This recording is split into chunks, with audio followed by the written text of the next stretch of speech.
മേളിലോട്ട് എടുക്കും. എന്നിട്ട് പതിയെ ഇതിൽ കൂടെ കട്ട് ചെയ്യരുത്.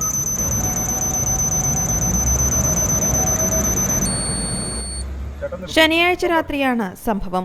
പാലിയേക്കരയ്ക്ക് സമീപം വാഹന പരിശോധനയ്ക്കിടെയാണ് ആംബുലൻസ് ഡ്രൈവർ പിടിയിലാകുന്നത്. സേഫ് ആൻഡ് ഫാസ്റ്റ് എന്ന ആംബുലൻസിന്റെ ഡ്രൈവർ KT റനീഷാണ് മദ്യപിച്ച് വാഹനമോടിച്ചതിന് പിടിയിലായത്.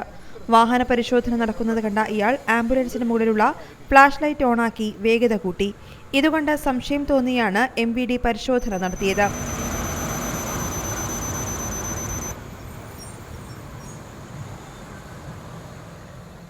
ഡ്രൈവർ മദ്യപിച്ചതായി പരിശോധനയിൽ തെളിഞ്ഞതിനെ തുടർന്ന് ഇയാളുടെ ലൈസൻസ് സസ്പെൻഡ് ചെയ്യാനുള്ള നടപടികൾ സ്വീകരിച്ചു. അടിയന്തര ആവശ്യങ്ങൾക്ക് ഉപയോഗിക്കേണ്ട ആംബുലൻസ് പോലുള്ള വാഹനങ്ങൾ ദുരുപയോഗം ചെയ്യുന്നത് ഗുരുതരമായ തെറ്റാണെന്നും വരും ദിവസങ്ങളിൽ പരിശോധന കർശനമാക്കുമെന്നും എൻഫോഴ്സ്മെന്റ് RTO VT മധു പ്രതികരിച്ചു. C Malayalam news, Thrissur.